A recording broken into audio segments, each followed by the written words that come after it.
You know, with the way this series is going, once I'm done with it, I elect to not watch it all again.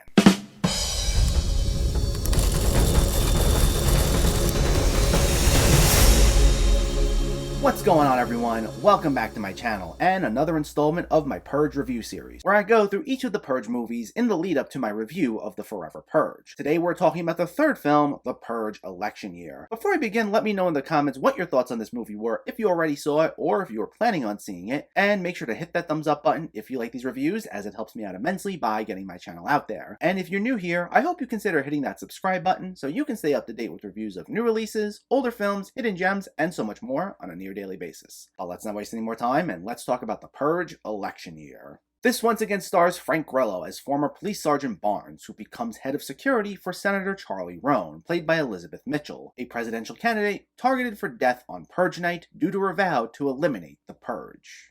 This is once again written and directed by James Demonaco, and is also the last film in the series to be directed by him, though he'd still go on to write the next two films. And unlike Anarchy, where none of the main characters from the first film returned, this time we do get one main character returning here, which is the previously mentioned Barnes, played by Grillo, along with the Bloody Stranger, played by Edwin Hodge, returning in a small role, though this time we now get his name, which is Dante Bishop. Now in terms of scope, this is more in the vein of the second film, which took place throughout the city of LA, and it's less like the confined first film, though we do get a couple of scenes here that are meant to have something of a claustrophobic feel. And what I liked is, similar to how the second film expanded upon all the elements brought up in the first film, Demonaco once again expands upon anything brought up in the second film and widens the scope even further. Most notably, we do get a lot more of the social commentary and character development that was present in Anarchy. While this once again features a lot of the bloody, over-the-top action that we got in that last film, this tries a little harder to make things more character-driven,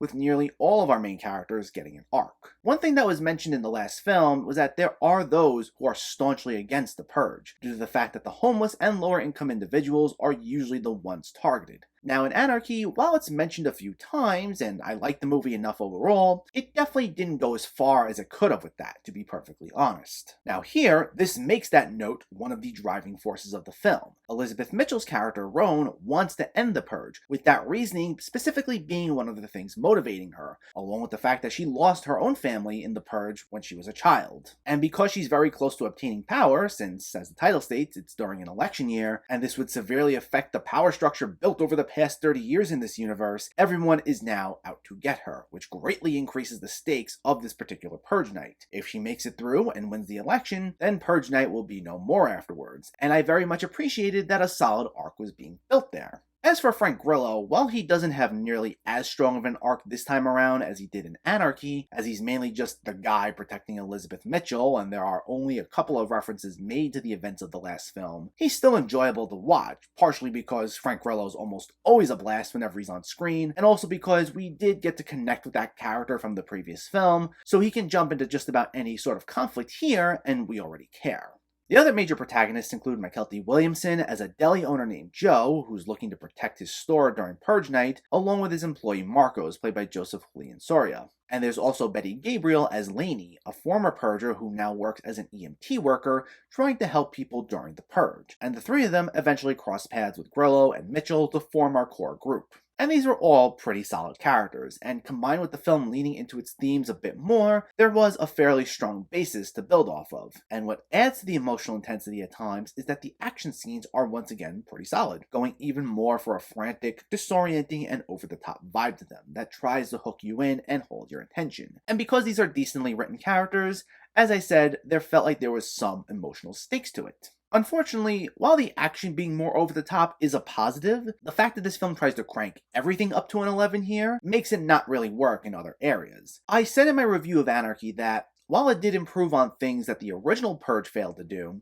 it still needed to do more. Now this was definitely trying to go for more, though it clearly felt like it was trying way too hard at times. This tries to take on more of a surrealist, almost satirical approach to the way it approaches its more antagonistic characters in some of its settings, and it goes for almost this cartoonish style to some of them. One example is, early on, there are a group of girls who attempt to steal a candy bar from Williamson's deli, only to get stopped. But later that night, during the Purge, they try attacking Williamson and break into the deli. And they arrive in this car, lit up like a Christmas tree, covered in blood, wearing clown masks, and carrying assault rifles, and the main girl keeps mocking him and taunting him in this ridiculous cackling voice that felt like she was trying to channel Harley Quinn or something. And it just didn't work for me, especially because all she really does, sometimes in this sing-songy voice, is repeat how she wants her candy bar and how she's gonna take what she wants, but that was the whole gist of her character and nothing more. Just her repeating the same few things over and over again, just in different variations. And it reminded me of the polite leader villain from the first movie, who also spoke in this high-pitched, clownish voice. As I said in my review of the first film, it feels like with these more grandiose characters, there was this attempt to mimic other more successful characters like the Joker or Harley Quinn, though they do so solely by going off the delivery and not actually saying anything substantial to make them as menacing as they were attempting to sound. So it's just all style with no substance. Now, I can see why some people may not have that much of a problem with this attempt at being over the top, as it may make the movie fun for them, and usually I don't mind over the top, but this simply didn't work for me, as I found some of these attempts to be poorly written and as a result, unconvincing. In fact, the dialogue in general might just be the absolute worst part of this movie. Like, it gets painfully bad at times. Despite a number of these actors usually being pretty solid, they really couldn't do much to make some of the cringeworthy dialogue here sound all that good. I'd say Frank Grillo was probably the one exception, but that's also because he didn't exactly get that much cringy dialogue, and as I said earlier, he's almost always reliable. But a lot of what these characters do is just spew exposition and platitudes, or they'll flat out tell us how they're feeling,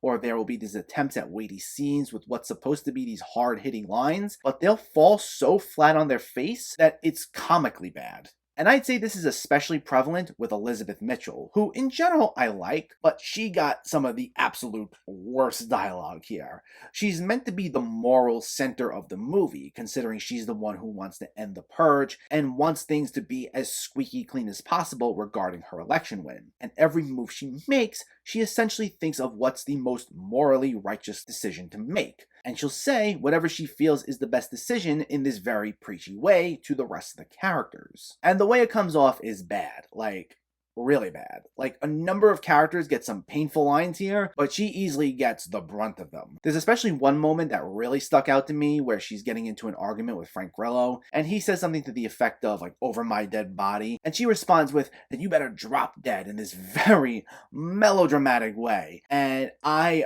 burst out laughing when I heard that. And it's lines like this that ultimately brought the movie down for me, because we got a lot of them. Even though a number of these characters had fairly decent backstories and arcs, and there were good actors portraying them, the dialogue made it almost impossible to take anyone seriously, at least for me. And for every good moment of fun, over-the-top action to be had here, it was immediately followed by a really painful conversation to sit through. And as much as everyone was trying, they just couldn't do much to save this. And for every one of these painful moments, it just left me shaking my head.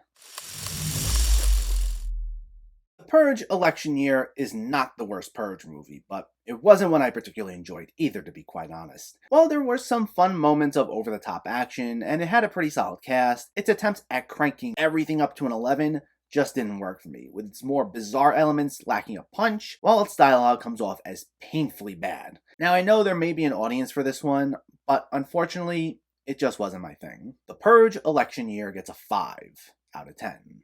It's a shame because there were some things about this film that I really liked, but the things I didn't like, I really didn't like, and they brought this movie down for me, unfortunately. Though hopefully things will rebound a bit with the fourth film, The First Purge, so stay tuned for that review coming soon. But in the meantime, let me know, did you see The Purge election year, or are you planning to see it, and what were your thoughts? Did you like this more than the other two movies? Did you like it less? Let me know in the comments below so we can discuss. Also, if you enjoyed this video, please like it and share it, and for more movie reviews and film discussion, please make sure to hit that subscribe button to stay updated. Thanks for watching, everyone, and keep having fun with film.